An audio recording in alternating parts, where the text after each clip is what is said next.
Default. The nothing personal word of the day. Tuesday, September 8th, is default. Not like I defaulted on my mortgage. I defaulted on my credit card payments. I'm talking about a default as in you're out. As in Novak Djokovic. Let's catch up on a few stories that happened this weekend. One of my faves was Djokovic is out of the U.S. Open. Let me put this in perspective. The U.S. Open is a tennis tournament. It's a grand slam. It's a major. The man who's won the most grand slams in history, his name is Roger Federer. He's got 22. Number 2 in history, this is off the top of my head, Coca. It's a Tuesday. I'm already 1 minute in the show, and I'm off what we talked about. Number 2 is Rafael Nadal, who I think has 20. And number 3 is Novak Djokovic with 17. We have lived through and are living through one of the absolute greatest. Really, it's Federer with 20. I got it wrong. Nadal with 19 and Djokovic with 17. Okay, 20, 19, 17. So 3 back. We are living through the greatest time in men's tennis. It's unbelievable what we've seen. You know, the days of McEnroe and Connors and Agassi and Sampras and Rod Laver before that, Arthur Ashe. The dominance that we've seen with Federer, Nadal, and the Joker is not to be believed. I don't think we'll ever see it again with 3 players that dominant for this long. So this year, Nadal wouldn't come to New York and play the U.S. Open, which is played in New York. There's no fans. Nadal was not comfortable traveling because of COVID. Federer had some surgery and was not ready to go.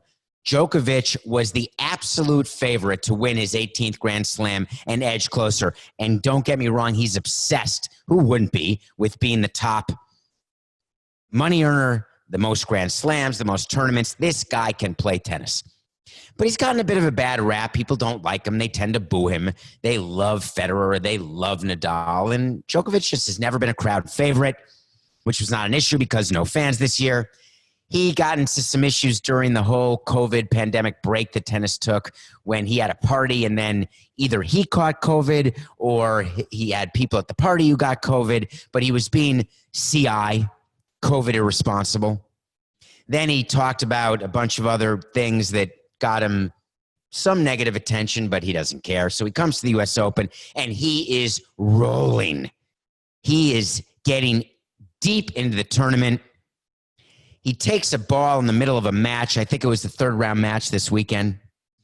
And if you've ever watched tennis or ever played tennis, haven't you ever acted cool when you, after an ace and you win a game, you take the ball, you bounce it, and you hit the ball back across the net to the guy you're playing, or you see players hit the ball blind back to the ball boy, or when all these players take 3 balls before they serve and they juggle the 3 balls and they juggle and decide it's way better to juggle 2 balls. Who wouldn't decide that?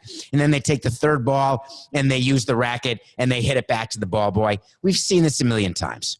So the Joker decides that he's not playing well, takes the ball, and he whips it off the bounce, or not off the bounce. I don't remember if it bounced off his racket or if he did it off the fly.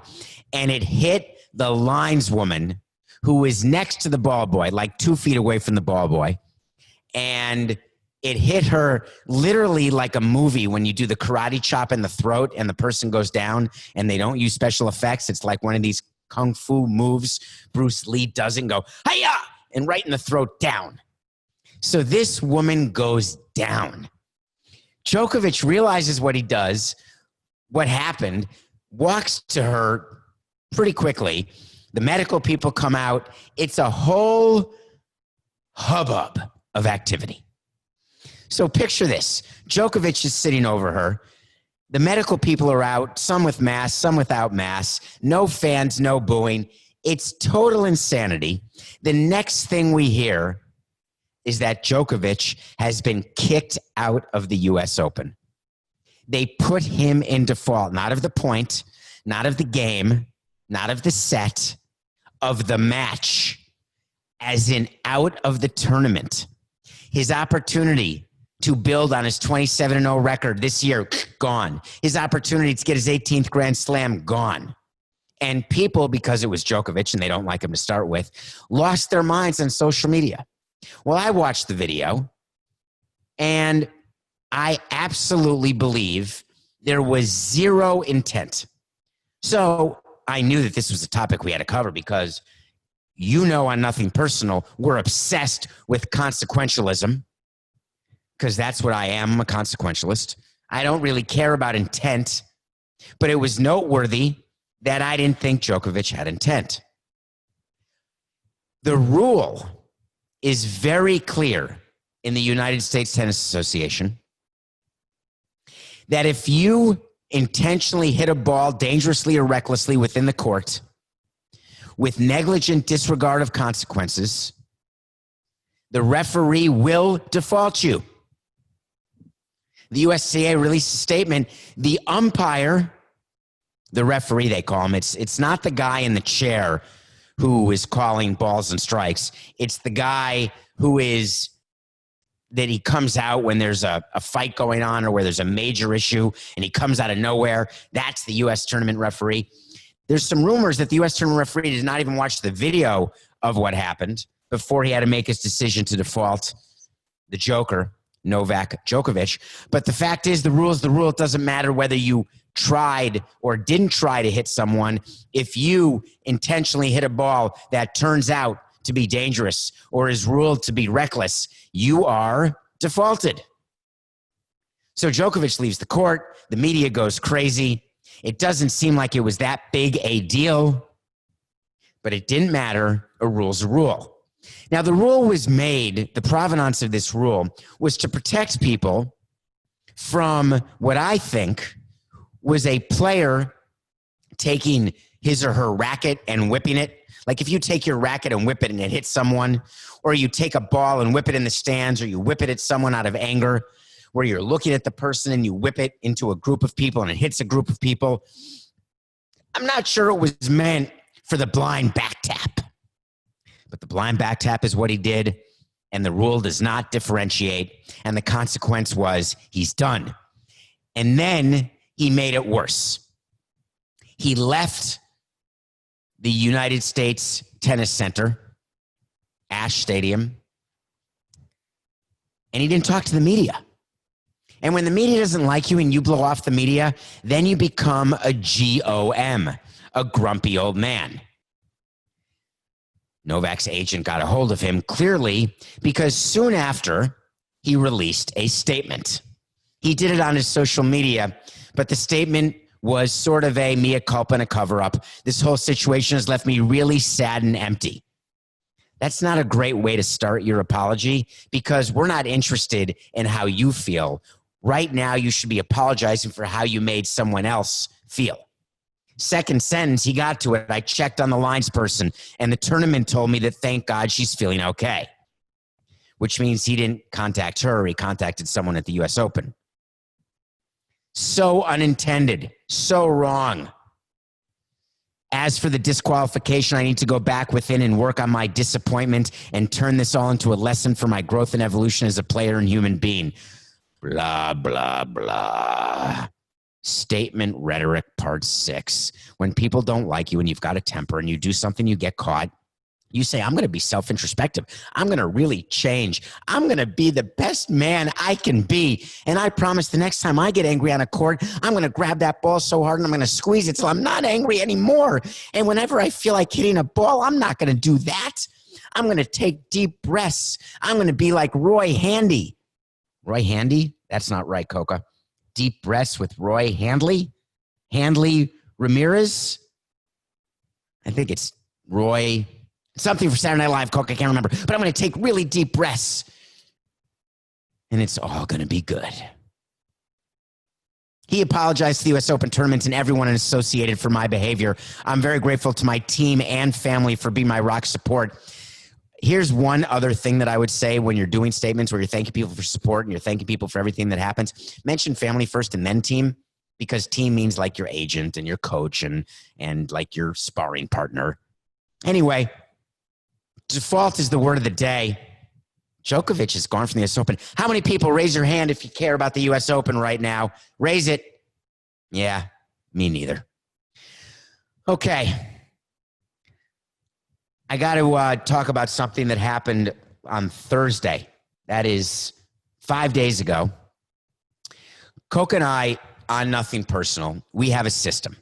And the system, as you very well know, is we come up with topics before the show. We discuss the topics. I then have on my iPad a list of the topics. And I just talk to you for 45 straight minutes. And that's it. There's no editing. I make mistakes.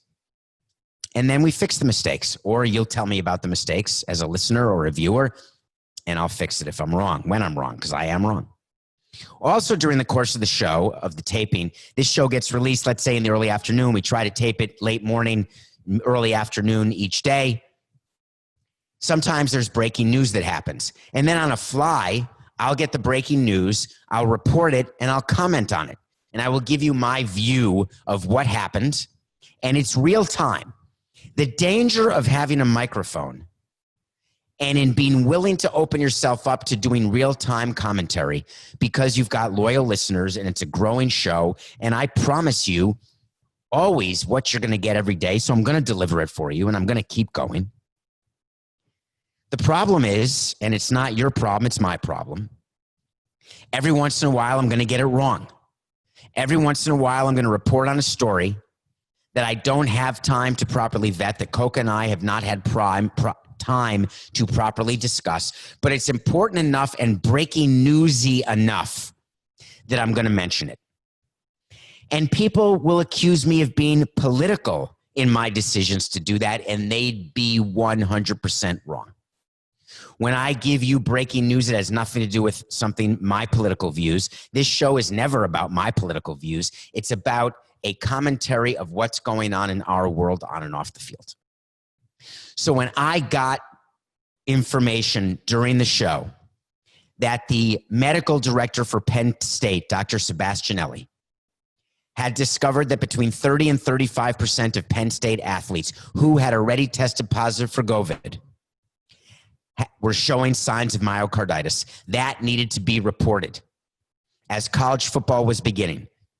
And I talked about my view of college football returning when athletes were at risk, athletes who are not being paid. Word then came out later that day or Friday that Dr. Sebastianelli of Penn State did not have his facts right. That it was not 30 to 35% of Penn State athletes who were showing signs of myocarditis. It's actually a much smaller amount, and there is no study of just Penn State athletes. There was an actual conversation that Dr. Sebastianelli had been a party to, not even a written document. He was speaking with board members of a high school, and there was preliminary data given verbally on a forthcoming study. The research wasn't conducted by Sebastianelli. It wasn't conducted by Penn State. And Dr. Sebastianelli had to clarify. And he clarified that he was wrong to have said anything that would cause anyone to infer that his comments were related to Penn State students. I can't imagine why I would have made that mistake. He said at this time there are no students at Penn State who have shown myocarditis who have also tested positive for COVID.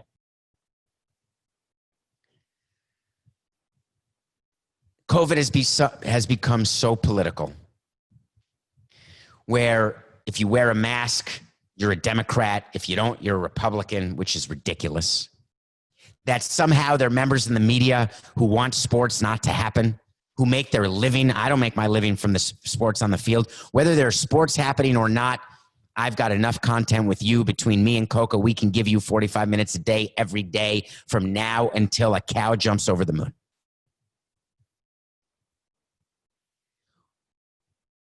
In this day and age where on social media, information comes quickly, Sometimes you get fooled by non-verified accounts. Sometimes people in verified accounts send something that fools you.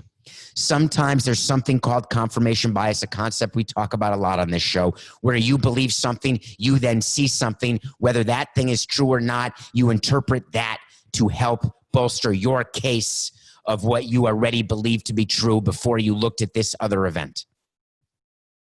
So I was accused of confirmation bias looking at this Penn State issue, and that's not what it was. I'm not looking to be proven right or wrong about the safety of student athletes. I'm not looking to be proven right or wrong about my view of what's going on in government. I am here to educate you and to help you make your own decision. I'm not telling you who to vote for on November 3rd. I'm just asking you to vote. I'm not telling you what to believe in terms of COVID-19 and the death rate and the positivity rate and the testing. I'm asking you to look at both sides and make your own decision based on what you experience, on what you believe, not on what you're told to believe.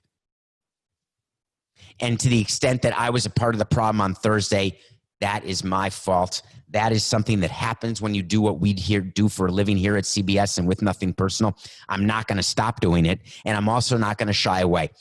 I thought this weekend how easy it would have been to never bring this up again. No one would have said anything. Maybe some tweets, some DMs. But I would have known. And maybe having accountability like that, where you're willing to look at yourself in the mirror when you're wrong, when you make mistakes, when you can further clarify a point to help educate someone else, maybe it's all of our jobs not to let things slide. Thanks for letting me correct that Penn State story from last week. When we come back, we're going to have a great review. We got a lot of baseball to cover. A lot went on. We're about 2/3 done with the season. We're 3 weeks away from the playoffs. It's September 8th right now, the last day of the regular season. I could be wrong, Coke. I think the playoffs start September 29th. I think the playoffs actually start 3 weeks from today. When we come back, we have a review because I went binging. We'll be right back. Welcome back here on Nothing Personal. Thank you very much for downloading, subscribing, telling your friends about Nothing Personal. If you're watching this on YouTube, Wilson and I are appreciative. I got Wilson with me. Please subscribe to Nothing Personal with David Samson. It's a YouTube channel. So every day, I'll watch a movie or I'll watch a TV series, and I'm going to give you a review. I was told to watch a series by a friend of mine. I take recommendations from everyone, by the way, because I'm looking for content always. Give me something to watch. I'm going to watch it.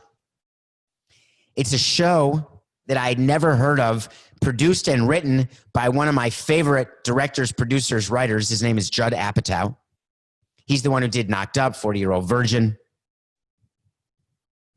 It's a show called Love.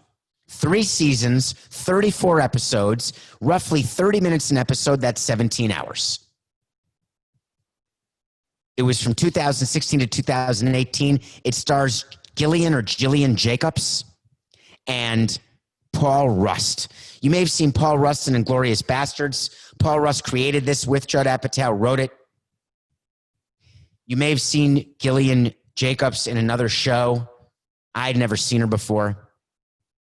It's got supporting casts, including the brother-in-law from Fleabag, who's been in a bunch of other shows, who every time I don't know his name, Coca writes his name in the show when I'm reviewing something that has him, because this is now probably the 3rd or 4th thing I reviewed that has him. He's the big, tall guy with the beard, and sometimes he's got a big belly. Sometimes he loses weight. And Coca, I don't know if Coca's here, but if he is here, he'd give me that name. So this is a story about love, but not an ordinary story. This is both funny, interesting, sad, telling, detailed. It shows falling in love, the ups and downs, in a way that does not make it feel like you've seen it before. It's got performances that are so real that often during the episodes, I thought it was almost like a documentary. I was so invested in these characters. It wasn't slapstick physical comedy. It wasn't a laugh track. These were real people doing real things, trying to really figure it out. Daniel Stern is a guest in one episode in season 2. If you don't know that name, the guy from City Slickers, not Billy Crystal, and not his friend who passed away, who was in When Harry Met Sally, the tall guy from Home Alone. You may know him from there, the bad guy. Daniel Stern plays Marty Dobbs, the father of Jillian Jacobs, whose character is named Maddie Dobbs. In 30 minutes of TV, that will help you understand why relationships with parents can be so difficult, can help you understand why relationships with your kids can be so difficult. It was a sad episode that was emotional sometime in season 2, and then I went straight through to the end of season 3. If you have a chance to watch Love, get all 34 episodes in. It's just 17 hours. It's a weekend. Thank you, Judd Apatow, and thank you, Paul Rust, for taking the time to write and create a show that was real. Love on Netflix. Ooh, I almost got emotional there, Coca. Okay, let's talk some baseball.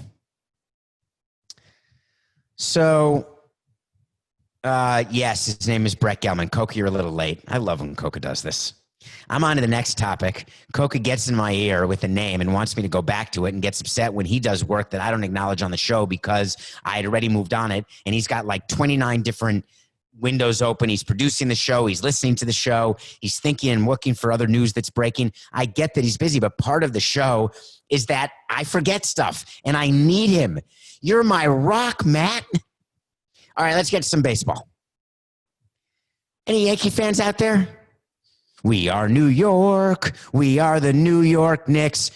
We're gonna play some ball because we're the New York Knicks. Oh, talking about the Yankees. We're gonna be a part of it. New York, New York. I want to wake up. Yankee fans want to wake up in a city that never sleeps. Yankees are sleeping. They're collapsing. They're imploding. They stink. 10-run inning they gave up to the Blue Jays in Buffalo last night. They're now in 3rd place. Are you aware the New York Yankees are 3 games out of not making the expanded playoffs? They're the number 8 seed now, so they'd have to play the Tampa Rays, who are the number 1 seed in the 2 out of 3 series. Would you take Cole, Tanaka, and somebody? I wouldn't. The Mariners are the hottest team in baseball. Yeah, the Seattle Mariners, the rebuilding Mariners. Hottest team, 60 games. ACH. Do you know what an ACH payment is? When you have to wire money and they say you may wire or ACH. You know what that stands for? Anything can happen. The Tigers, the Orioles, 100 lost teams, Mariners, they all stink. Well, guess what? Look at me. Look at me when I'm talking. Astros, just kidding. Mariners, Tigers, Orioles, and Yankees. Only one of those teams will make the playoffs. One of those 4. I can't even believe we're having this conversation. Brian Castro went to Buffalo because that's what you do when you're the president of baseball operations and you're not with your team because of COVID, or your team's on a losing streak. We did this so many times with the Marlins. The team would lose like 4 in a row. Boom, you go to the next game. You want to show that you are there when times are tough, not just when times are good. You want to show your face in the middle of a losing streak. I told you that I would most often go into the clubhouse after a loss than a win. Anyone can go into the clubhouse after a win. I like going after a loss, patting a few tushies, saying, see you tomorrow. Back in the beginning of my career, I would go in after a win or a loss, and I'd be all happy and giddy when we win. Or after a loss, I'd be all down and mopey and saying, man, we got to do better. And I'd react immediately. Nah, that's not how to do it. The Yankees needed Brian Cashman to show his face because they're 5-14 in their last 19 games. 5-14. That's how you don't make the playoffs, and they only have 3 weeks left. Can you imagine for 1 second how upset the national networks will be and Major League Baseball will be if the New York Yankees can't make the playoffs, even in an expanded playoff season? Oh, my God. Makes me smile. What else happened in baseball? Max Fried out. 10-day IL. He may only miss a start, maybe 2. He was favored along with Yu Darvish and Jacob deGrom to win the Cy Young. He's leading the Atlanta Braves rotation. They're only 2.5 games above Philly. Philly with their new bullpen. Yeah, it hasn't been great, but they're winning games. Eric Hosmer of the Padres. Here's the thing. When you run a baseball team, I've said this 4 times. I'm going to say it again. I don't like when people bunt and they don't know how they bunt because I worry that if they wrap their fingers around the bat and the ball hits their finger, they're going to break their finger.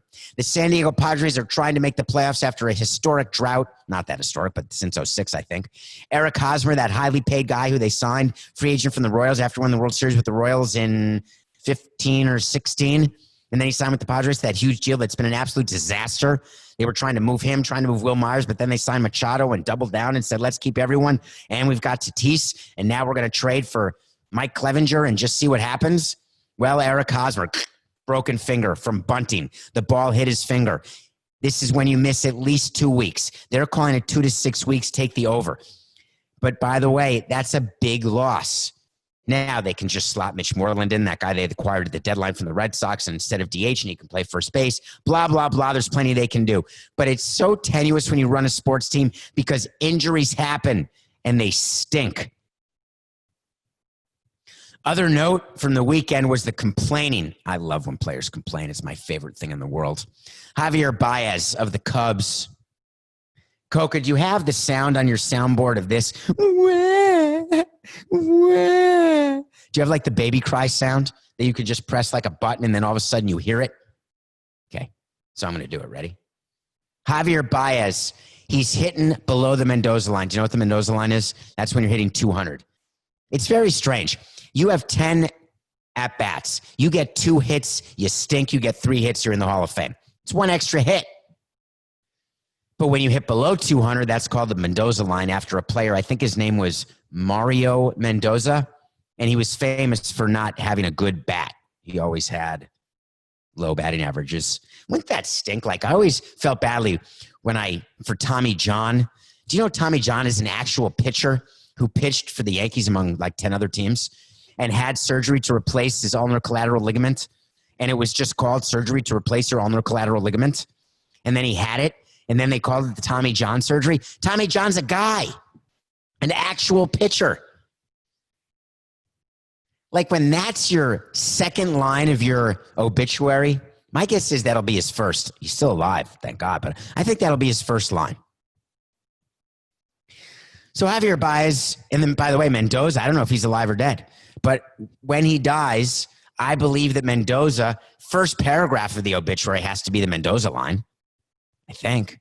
Javy Baez, hitting below 200, decided that it was time to do what all players do when they are not playing well. Ready? Press the button, Coca. Let's play the blame game. Let's talk about other things. Take the pressure off us, Gus, because I stink. Rink. Javy Baez said, without in-game video, it's very hard for me to make adjustments. And the video room is closed because of the Houston Astros. We didn't cheat, yet we are the babies being thrown out with the bathwater. I'm not allowed to see in-game video to make my adjustments. Therefore, I'm only getting 2 hits out of 10, not 3. Javy, I know what's going on. I see you. Coca, check this. When is Javy Baez going to be a free agent? Just curious. Is he close to being a free agent? Well, anyway, he's striking out at an alarming pace, like 55 times and 150 plus at-bats. That's not good. He's continuing to beg for in-game video. He will be a free agent, not next year, but the year after. So he's got 1 year next year to make it right.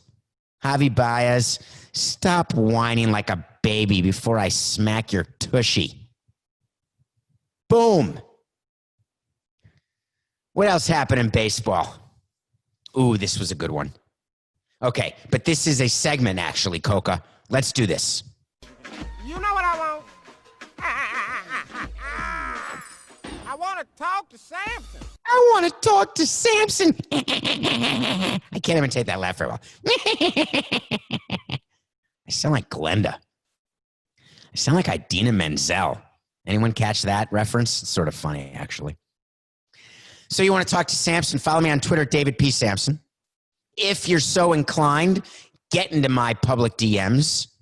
Be nice or not be nice. It's totally your choice. It's free country, freedom of expression. By the way, I'm on Cameo now. What do you think of that, Coca? If you want like a greeting or me to wish you a happy birthday or happy anniversary or just to talk to you, someone wanted a cameo this weekend of a story about the St. Louis Cardinals. Someone wanted me to do a fantasy draft, like pick the order for their fantasy team or fantasy league.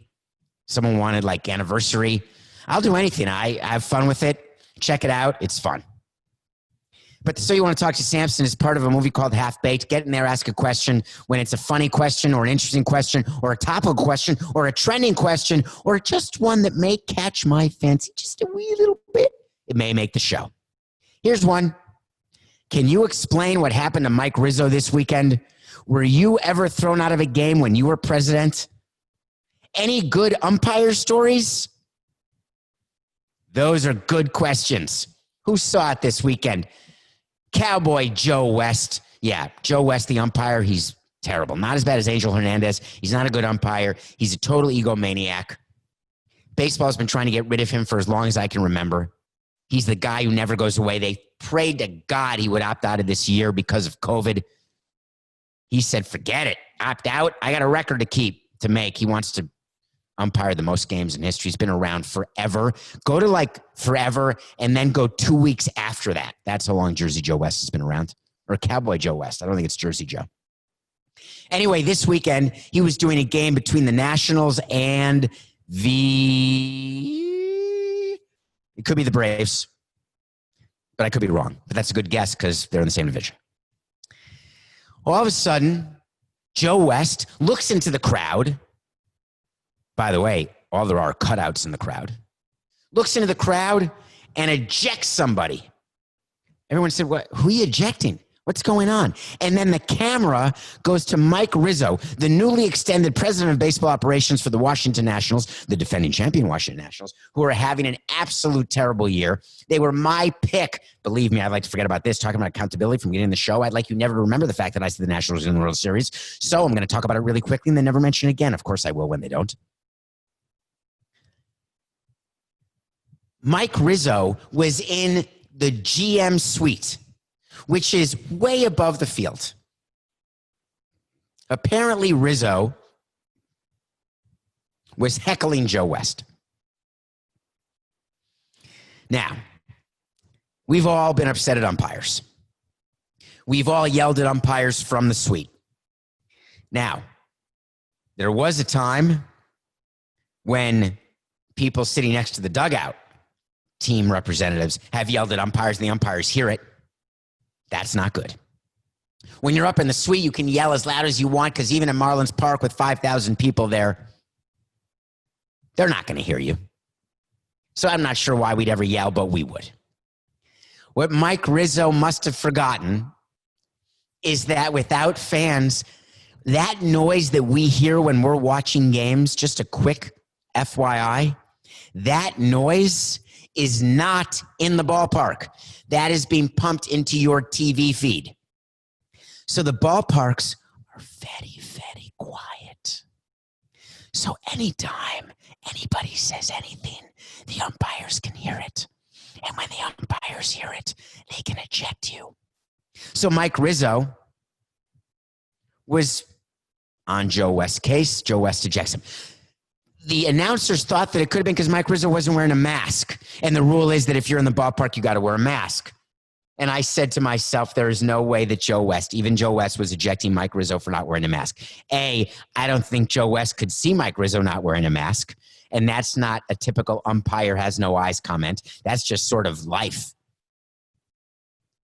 Turns out that Mike Rizzo was telling Joe West that he was being brutal and other things like that. And Joe West had had enough. Then Joe West came out with a statement that said, I wouldn't take that from a player. I wouldn't take that from a manager. If it was Donald Trump, I'd eject him too, but I'd still vote for him. That is Joe West in a nutshell, mic drop. I'm not upset that he votes for Donald Trump. I want to know the relevance of putting that into a statement about ejecting a president of baseball operations for telling you that you suck at being an umpire. What is the relevance of that? MLB then had a counter with their own statement saying we have already been in communication with the Nationals regarding what transpired, and we will speak with the umpiring crew today. We will expect Joe West's crew to provide a full account of their perspective, and we will follow up with them accordingly. I know MLB very well. That is an MF to JW so definitively. MF, you know what that stands for? JW's Joe West. That's an MF to JW. That statement. I would have written a statement like that. It's so perfect. You think they're going to suspend Mike Rizzo? NAC, baby. Not a chance. I was never thrown out of a game. I had thoughts when there were brawls that I was at. The one with Gabby Sanchez clotheslining where Miguel Olivo, when Miguel Olivo ran toward the third baseman during a game, when Gabby Sanchez clotheslined a guy, when our guys were getting hit. I've had many times where I thought about, but remember, I'm 5'5", $129. I'm not really going to go out there or do anything, but I just have had that view. It's tempting. I've had views to talk to umpires during the game. I have spoken to umpires during games, but never about calls they've made, just about things going on regarding weather, regarding things going on with the ballpark or anything. I have spoken to umpires after a game, before a game, but never enough to get ejected. I would never bring that embarrassment upon myself. I don't need the public spectacle of that. If an umpire makes a mistake and it's a human error, it happens. But if it's a crappy umpire, I'm going to take my case to Major League Baseball and just try to get him fired. There was one time, and I don't know that I've told you this story, but it's sort of a funny story to me. Jerry Lane, the umpire, I think I've told this on Nothing Personal before. Maybe it was in a mailbag end of month bonus pod. Jerry Lane had made a terrible call, and our in-game entertainment person played the song Penny Lane by the Beatles, and Jerry Lane got so upset he asked me to fire. He called me into the umpire's room after the game because he knew I'm the president of the team and he knew me. He asked me to fire the in-game entertainment guy and whoever was responsible for showing him up in his whole career, and he's had a long-standing career. He's a really nice guy. In his whole career, he had never been shown up in that way. And I laughed. And I said, really, Jerry, you're going to be that sensitive to Penny Lane? I bet you our in-game entertainment guy born in the 90s had never heard of Penny Lane. Either way, I'm not going to get ejected under any scenario. Umpires are tough, right? I mean, there's a bunch of umpire stories dealing with some of their issues pre- and post-game, dealing with the umpire clubhouse. We would have our visiting clubby take care of the umpire's room as well. We've had some requests where they didn't like the food, they didn't like whatever.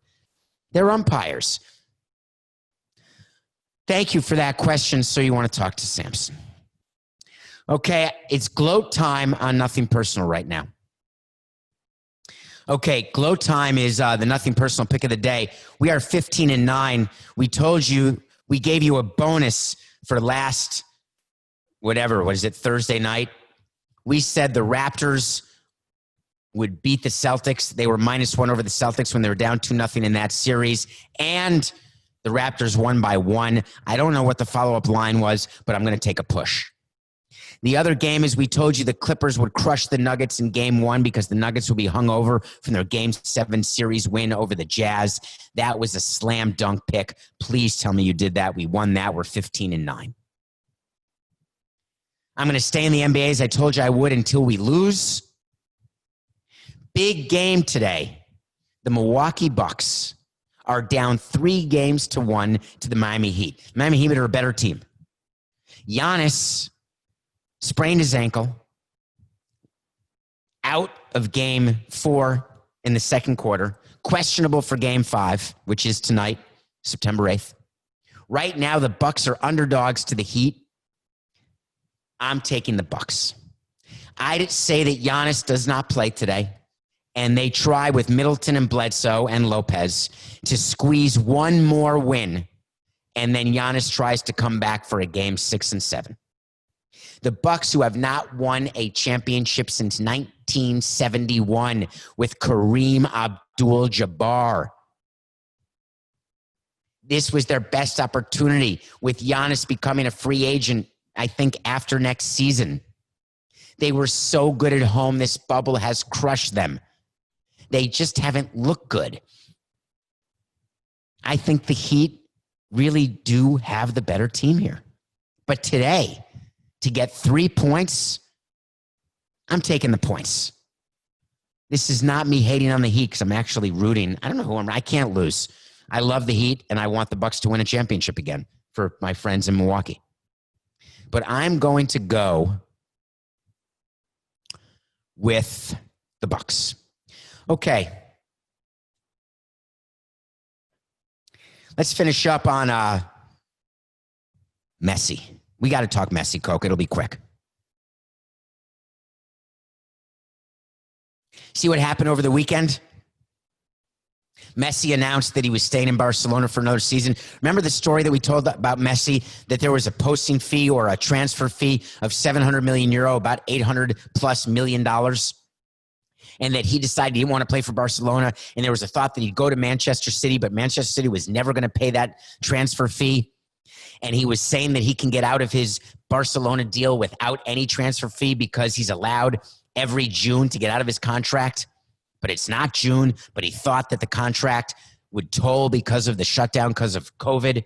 And then he sent his father, his agent, to Barcelona. The media followed his father around like he was a Class A celebrity, where he ate, following up on everything he did before his agent, his father, Messi's father, went to visit the president of Barcelona. And wouldn't you know it, Lionel Messi announced he was staying in Barcelona. Of course he was.